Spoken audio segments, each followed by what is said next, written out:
Hello guys, shoutout sa mga followers ko and magandang hapon sa inyo lahat. Magandang araw, magandang umaga, good morning, good afternoon, magandang tanghali. Ayan, shoutout sa lahat sa mga nanonood sa vlog na to. Ayan, nandito tayo sa isang park dito sa Macau. Ayan, dito yung vlog place natin kasi tahimik and wala tayong maistorbong tao. Unlike sa bahay, may mga natutulog, may mga panggabi. Andito tayo sa safety place. Ayan guys, salamat sa support.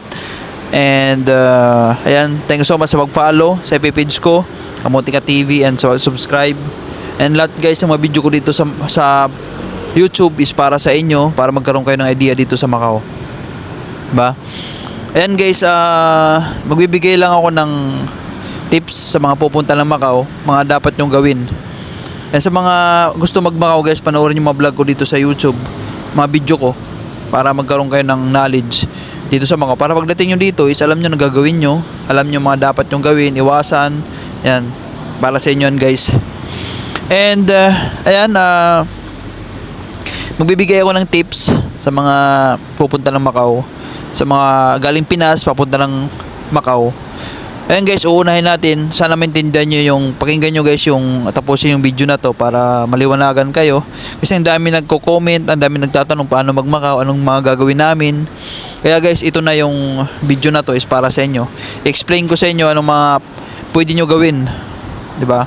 Base experience ko Guys, yung mga pupunta ng Macau, gawin nyo is nasa Pilipinas ka. Example ito pupunta ng Macau na may kamag-anak. May kamag-anak ka dito sa Macau, kuha ka na lang ng invitation, pwede ka mag-direct flight. Pakuha mo siya ng invitation sa Philippine Consulate dito sa Macau, pakuha ito siya padala sa'yo. Yun na yun, tapos na. Kuha na siyang ticket. Yun, mabilis yun.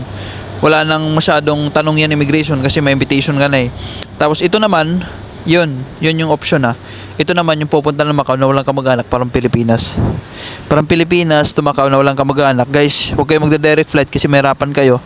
Yung gawin nyo is Hong Kong. Hong Kong kayo from Pinas to Hong Kong. Tapos may bus naman doon pa Macau sa Hong Kong. Mag-bus na lang kayo pa Macau. Ayan yung gawin nyo guys, yung gawin nyo is kayo ng hotel booking. Para legit talaga. 3 days lang kayo dito sa 3 days lang kayo sa Hong Kong. 'Yon yung paliwanag doon sa sa immigration sa Pilipinas. 3 days dapat alam mo tapos may return ticket kayo Yung return ticket tingnan mo, dapat pang 3 days lang din kung 3 days yung sinabi mo. Tapos yung hotel, 3 days ka lang din stay ka sa hotel. Ganun. Para legit kasi pag wala kang hotel booking, tatanungin ka niya, saan ka titira? Anong, 'di ba?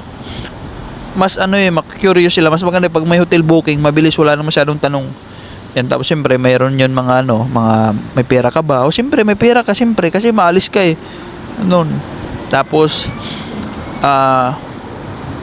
daming di ko pa alam guys yung mga requirements ngayon, yung update. Kaya guys, yung mga tourist, mag-search kayo sa Facebook or YouTube kung anong requirements ngayon update. Kasi wala akong update ngayon guys Yung sinasabi ko lang ngayon sa video na to is pwede nyo gawin, mga possible na pwede nyo gawin, makapunta ng Macau. Yung pagdating nyo ng pero wag mo nang wag ka na pumunta sa hotel. Pwede ka naman mag-stay sa Hong Kong kung may hotel booking ka, yung talagang totoong hotel booking Pero kung dami lang, diretso ka na ng Macau. Pero kung totoong hotel yan booking, edi mag-stay ka muna sa hotel. Kaso mahal yung doon sa Hong Kong Kaya mo yan. And then pagdating mo sa sa Hong Kong, mag-bus ka na pa Macau. Maraming doon. May mga Pilipino tayo doon na pwede nyo pagtanungan. Diba, huwag kayong huwag kayong mahiya. May mga daming Pilipino sa Hong Kong na pwede nyo pagtanungan ang sasakyan, paano. Yan, huwag kayong mahiya. Dapat magtatanong kayo, huwag kayong magsarili ng doon sa Hong Kong. Malaki yung Hong Kong guys. Baka maligaw kayo doon. Maraming Pilipino doon na pwede nyo pagtanungan. Tapos yun, sakay na lang kayo ng bus pa Macau. Yan. Pag maghanap kayo ng bahay guys dito sa Macau, i-search nyo sa FB page, Bahay Kubo, Macau, Bed Space or Room. Yan. Para doon kayo maghanap ng titirahan nyo dito. Mag bed space. Siyempre bed space yan automatic kasi wala ka namang dito wala ka namang kamag-anak, wala ka pa namang trabaho. Yun, bed space ka muna, magtipid ka muna. Mura dito mabilihin guys sa Macau, mura. makakatipid ka, tapos may mga part-time din dito, dapat di ka mapili, dapat masipag ka. Yun ang gawin mo muna. Tapos yung mga ano naman, ito naman pupunta ng Macau naman sa ibang bansa, mga Middle East, basta lahat mga sa ibang bansa, wala sa Pilipinas, sa ibang bansa, Middle East, Taiwan, Singapore, Thailand. Ayan guys, mag-book kayo pa Macau. Yan, mag-book lang kayo pa Macau. Sa mga Middle East, wala atang direct flight pa Macau mga ano lang siguro, Hong Kong, book kayo ng Hong Kong, tapos bus na lang kayo pa Macau.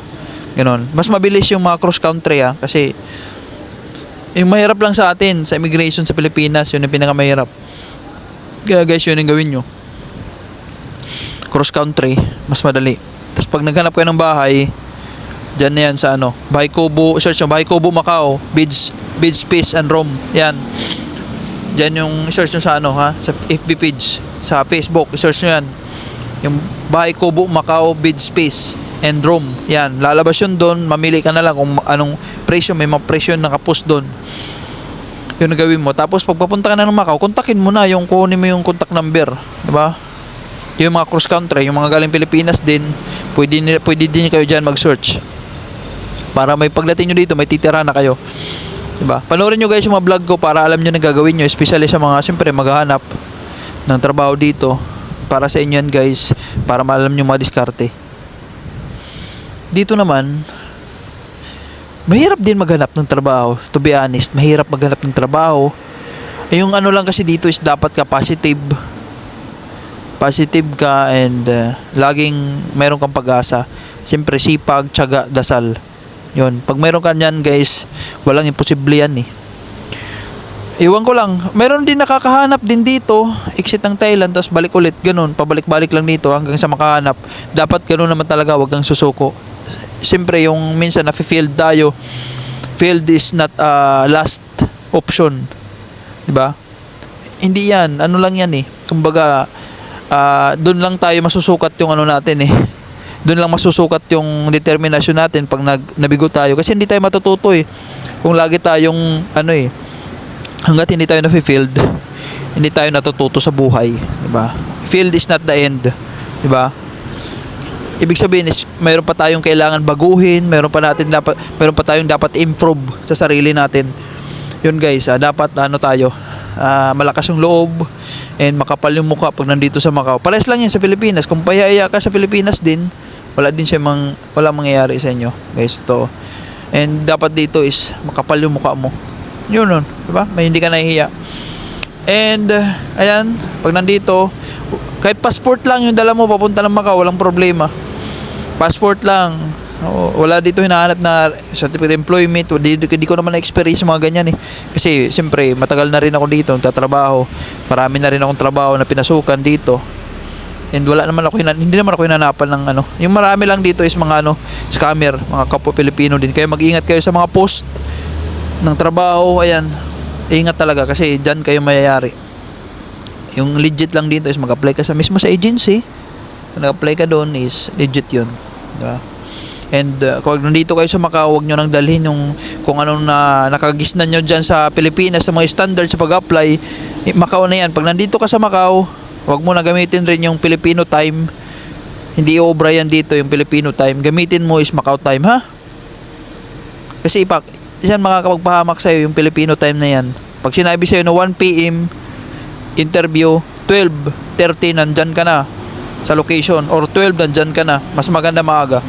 Kasi kung 1 PM yung interview mo, tapos 1:30 ka, Filipino time ginamit mo wala na yan, diba? Kaya guys, wag nyo nang dalhin. Ibahin mo na yung ibahin mo na yung image mo pag nandito ka na sa Macau. Kasi hindi obra yan dito yung dinala mo pa rin dito yung mo sa Pilipinas. Naku, iwan ko sa'yo. Kaya guys, yung mga sinasabi ko is based sa experience ko, based sa mga natutunan ko dito sa Macau, and sinishare ko lang sa inyo para alam nyo na yung mga dito sa Macau. Yung guys, yung mga possible na pwede nyo gawin, yung mga sinabi ko. And I hope na naliwanagan kayo. And sa gastos, kailangan mo ng 50, pwede na 30, pwede na pesos sa 1,000, pwede na dito kasi mura lang naman sa Macau.